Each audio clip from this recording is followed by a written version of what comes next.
Okay, we are back with more Rise of Shadows card reviews. We are here with the Paladin. Once again, we're just doing a quick overview of all these cards. So let's jump in with the first card, which is Mysterious Blade. It's a 2-mana, 2/2 weapon. Has Battlecry. If you control a secret, gain +1 attack. Obviously, Paladin secrets are quite cheap. They only cost 1. So we can even do this on turn 3, play a secret, play the Mysterious Blade, and we have essentially a 3-mana, 3/2 weapon. Of course, Fiery War Axe was good when it was 2 mana. It's still good when it's 3 mana. So I think this is an excellent rate. Of course, Paladin does lose Unidentified Maul, but does have other options with Blood Claw, effects like that. So I think Mysterious Blade will be competing quite a lot for its spot in the deck. I do like that it can potentially come down on turn 2 and be freed up for you to deploy like a True Silver Champion. I think that's a little interaction that's good to take note of. But yeah, of course, it does depend on how good secrets are. You don't just want to be jamming a lot of Paladin secrets into a deck a lot of the time because they are quite a low impact. But with effects like the Village Bell Ringer, I believe, I think that's a Witchwood card.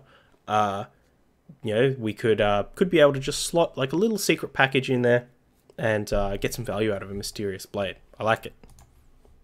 Next, we have Call to Adventure. This is some sweet artwork. This is very like I really love cards that marry the card name and the effect with the image. And this Call to Adventure in this image, perfect. Whoever did the art on this, it's not saying this is on the Blizzard website, but love it. The effect is draw the lowest cost minion from your deck and give it +2/+2. Excellent. You know what you're saying? You're like, hey, Murloc Tidecaller, I got a mission for you. I guess with this picture, it's more like a Secret Keeper, which could also be fantastic. Now, how good is the card though? Draw the lowest cost minion from your deck and give it +2/+2. So I think that's actually pretty weak if we're just getting 1-mana minions out of our deck. I think this might have more applications if we have a specific combo that we want to go for. We can kind of load up our deck. This is very similar to not Elven Minstrel, Witchwood Piper. Sometimes you can just set up your deck where the lowest cost minion in your deck is Witchwood Piper, and all the other minions that are your key combo pieces, you can just keep fishing them out, giving the minion +2/+2. Who knows how good that is, especially if it's a combo piece. Interesting, very, very interesting. I don't think it's too good though, but we'll have to see how good the essentially tutoring a minion from your deck and buffing it up is. No immediate effect on board is the main thing that really gets me, but who knows? Maybe we compare this with like an Argent Commander or a even the neutral 4-mana 2/5 with charge. Pull this out, becomes a 4/7 with charge over 2 turns. Bit of an investment though. Up next, Desperate Measures. Oh, this is one of my favorite cards of the set. Possibly my favorite Paladin card. It's a 1-mana spell. Cast a random Paladin secret, and it has Twin Spell. So your opponent probably gonna have nightmares because it's really easy in like current meta or in previous metas when it's like, yep, all the Paladins play Get Down. They all play Avenge. They all play like this short subset of secrets. More recently, it was like, Get Down, Auto Defense Matrix, and the one that resurrects things. However, with Desperate Measures, it's truly random. Your opponent doesn't know if you got an eye for an eye, and then they go for a big hit, and like, oh, gosh darn it. So I really like this. And the fact that it's got Twin Spell as well means that this individual card actually has a fair bit of impact to the game, as opposed to what we were saying before with a lot of those Paladin secrets, where they don't have a lot of impact. You can get a lot out of this card, even though it's a 1-mana spell. Really like it. Love that this guy is just freaking out. He's like, oh, I can read! Fantastic. Next spell, a card that a lot of people have been, I guess, a little bit negative on. So there's Nozari. It's a 10 mana 4/12 dragon.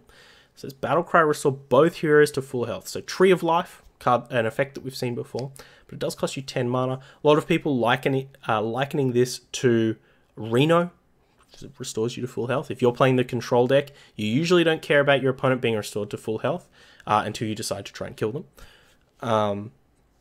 And this obviously pairs tremendously well with Thekal, the 3 mana High Priest Thekal, 3 mana, 3/4, reduce yourself to 1, gain armor equal to the amount of health that you lost. Fantastic combination. You know, if you go kind of unmolested with that, you can get up to, you know, 60, 90 health. You know, if you can return this to your hand or something like that, or return Thekal, yeah, it could be pretty big. I like this. I'm looking forward to some Control Paladins. Control Paladins, one of my a control deck I enjoy being in a format. I think Nozari is a big part of it. Up next, Duel. Alright, Yu-Gi-Oh players, get your discs out. It's a 5 mana spell. Summon a minion from each player's deck. They fight! Very cool, very flavorful. What can we do with this? We can, you know, play this when we've just got a bunch of Boom Booms in our deck, which is actually kind of what we were talking about with maybe Call to Adventure. A little bit of synergy there. We could use this to get an Uther, or a Tyrion rather. Tyrion comes out, rumbles with something, doesn't die because he has Divine Shield. In fact, in general, just very good with big Divine Shield minions. I like it. Obviously pretty bad if you know, your opponent is also on a big Boom Boom deck, but could also be tremendous. Like, imagine if you're up against the Control Paladin, you duel them, rip the Nozari out of their deck. Yeah, the duel might not go too great for you, but your opponent now doesn't have access to that Battlecry, which is pretty huge. I think that's possibly an understated element of this card, that, you know, your opponent is not going to be getting that Mechathune death rattle off. You just got to make sure you don't die to the 10/10. Yeah, I like this one. I love it. All right, Commander Risa, say the other Paladin legendary, and can I just say, finally good to have a gnome legendary, female gnome legendary on this mechanical, what are they called? Mechanostriders? Love it. Looks great. Is this a card in WoW? Let me know, chat. It's a 3 mana 4/3. Excellent stats. Your secrets trigger twice. Fantastic. You know, Village Bell Ringer. Get some secrets out there. I think that this is the great part about this card is that you don't have to be a fully committed secret deck to get some form of value out of this. You know, if you're just playing a couple of spells, maybe you're playing some Desperate Measures or something like that, you know, you can get good work out of just the 4/3 body, but occasionally your opponent's going to just jump into 2 get downs, or they're going to trigger Eye for an Eye twice, or you're going to so they'll kill a minion and then 2 of them will pop back out at 1 health. But yeah, I think what we're likely going to see is very early on people making these very heavily committed secret decks, probably playing like 6 to 8 main board secrets, or 6 secrets with Desperate Measures, maximum number of secret effects, Secret Keepers, Village Bell Ringers, all this stuff. Really focusing on that stuff heavily. And over time, we'll see people dial it back down, becoming more of just a general aggressive deck and just playing a couple of the key secret pieces to get the most value out of it. So looking forward to some Secret Paladin again. All right. The next card is Bronze Herald. It's a 3 mana 3/2. Death Rattle. Add 2 4/4 dragons to your hand. I really like this card. I think getting those extra, like that hand value, obviously synergizes great with Mountain Giant.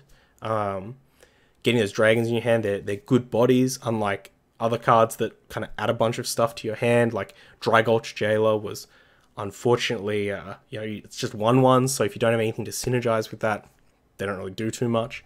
But 4/4 dragons, pretty good. They can do some work. Oh, she's the leader of the Dalaran City Guard. There you But I like Bronze Herald, of course. It is kind of a weak body, so I think this is more of a mid-range to control card, where you just want to use this to, you know, trade for your opponent's 3-drop and get some value just so you can keep curving out. It also pairs tremendously well with this card, the Dragon Speaker. It's a 5 mana, 3/5 card.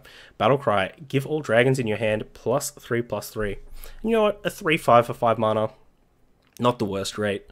But giving all dragons in your hand +3/+3, pretty huge. Obviously turns those 4/4 dragons into 7/7s. Twilight Drakes into 7-power monsters. Yeah, tremendous. Are there any dragons with Taunt still in the format? Primordial Drake is gone. Or Rush, or any type of immediate effect. I think that's the only downside to things, is I think we need some kind of immediate effect. We want to take advantage of that immediately. We don't just want to be playing big dorks, because oftentimes those big dork decks tend to get run over by the aggro decks, or it's irrelevant when your opponent's playing a bunch of Twisting Nethers, right? So we'll have to see. Now we have a new Paladin secret. Fantastic. Never surrender. When your opponent casts a spell, give your minions +2 health. So this is when your opponent, so this I believe triggers before this spell effect goes off. So if your opponent's trying to Lightning Storm, if they're trying to Hellfire, and you've got Never Surrender, I think this is definitely a secret that's going to have a lot of concede moments, if that's how it works. If not, then I don't know. Obviously tremendous if you're on the play. If your opponent decides to coin something out, you get some benefits. Yeah, I like this card. I really, really like this card. Looking forward to playing a bunch of aggressive Paladin decks. The last card here is Lightforged Blessing, so 2 mana spell. Give a friendly minion lifesteal. Of course, has Twin Spell, which means you get to cast it twice. I mean, I'm sure this will have maybe some buff Paladin applications. But, yeah, outside of that, obviously giving things lifesteal is a little bit weak. Regardless, that's all our Paladin cards. Join me next when we take a look at the Priest cards. Bye-bye.